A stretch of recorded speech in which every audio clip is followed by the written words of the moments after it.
E é por isso que o que você disse, pastor, sobre essa questão das palavras, até um irmão aqui perguntou, né? Pastor, é verdade que existe poder nas palavras? Por exemplo, a gente fica profetizando coisas boas e elas vão acontecer. Então, isso é aquela ideia de toda a escola do Kennedy Reagan, do pensamento positivo, né? Eu sei que existe uma linha que. Tem muita gente que ataca o Kennedy Reagan, mas, assim, as palavras têm poder, sim. Mas não. Quando eu digo que tem poder, é porque você vai impregnando aquilo. Como eu disse no primeiro áudio, toda ideia tem que se transformar em palavras, não é? E senão é uma ideia inútil. E toda palavra tem que se transformar em uma ação, senão é uma palavra inútil, né?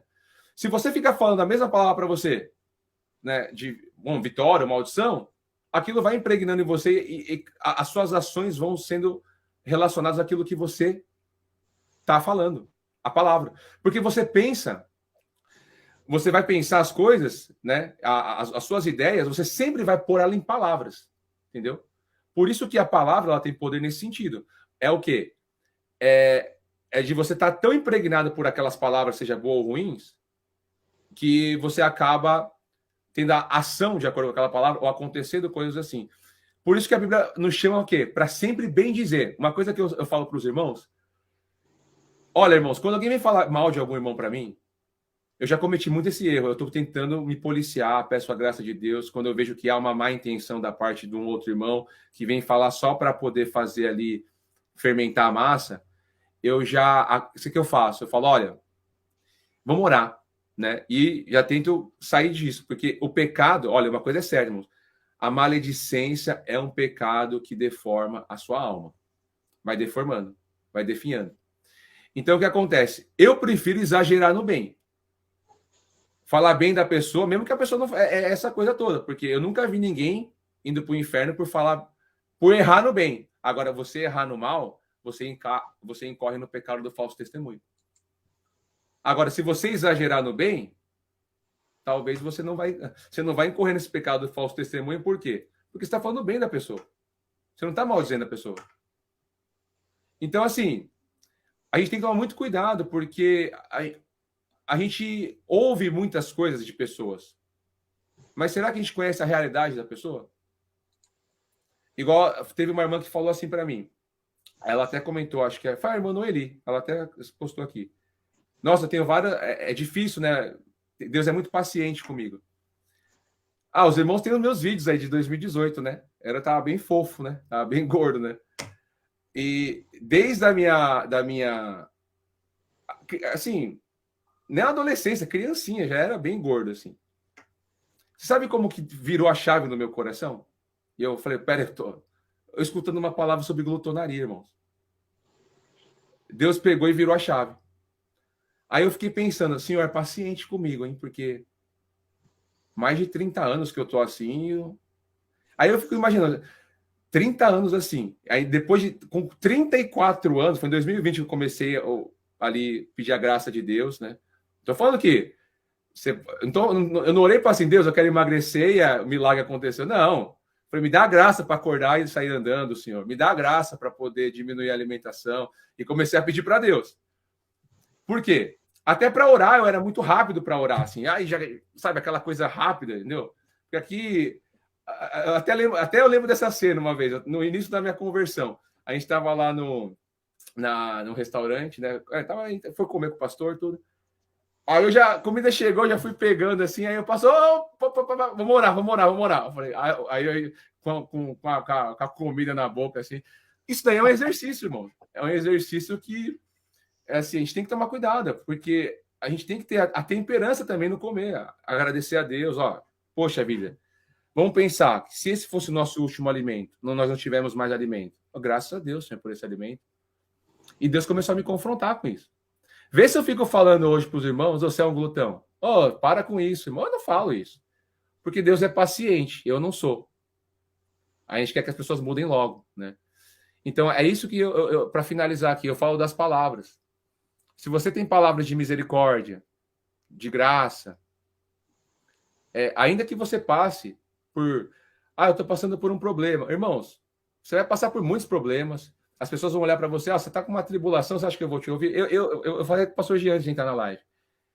Eu prefiro estar com pessoas que passam por tem muita tribulação na vida do que aqueles que dizem assim, olha a minha vida, eu estou sendo abençoado por Deus e, como o Alexandre disse, é o julgamento pela casca, sempre porque tem mais condição financeira, porque está bem com a família, etc e tal. Não, eu olho para aqueles que estão passando por dificuldade, que estão lá perseverando, chorando, Senhor, olha a minha miséria, me ajuda aqui. Então, é isso que Tiago está trazendo aqui para nós. Por isso que ele vai falar agora de sabedoria. Palavra com sabedoria. Então, é isso que assim, a gente precisa entender. E eu queria... Posso ler essa parte? Depois eu passo para vocês? Claro, claro. Eu acho que a gente está lendo aqui Tiago. Aí no versículo 3 ele diz: quem entre vós é sábio e inteligente? Você é sábio, quer ser inteligente? Mostre mansidão de sabedoria, mediante um condigno proceder à sua obra. Então, falar menos e agir mais, né?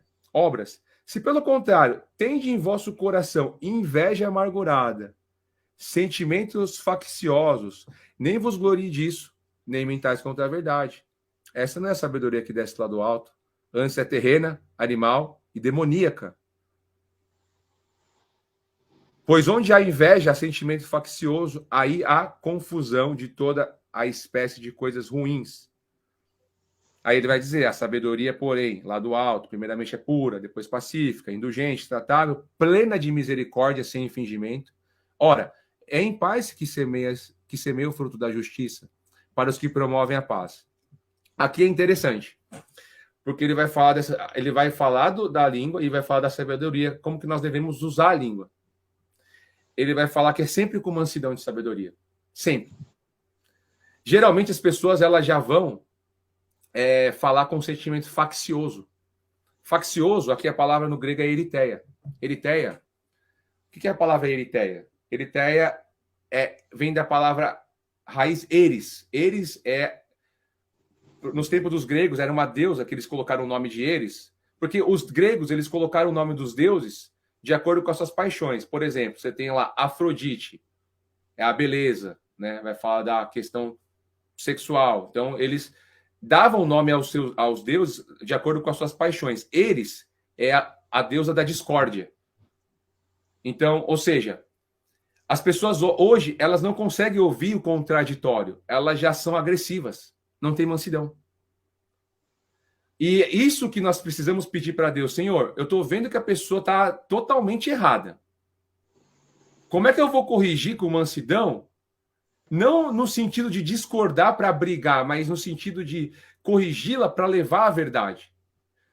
Eu recomendo demais esse livro aqui, irmãos. Eu tenho vários livros aqui perto, porque é os que eu estou lendo.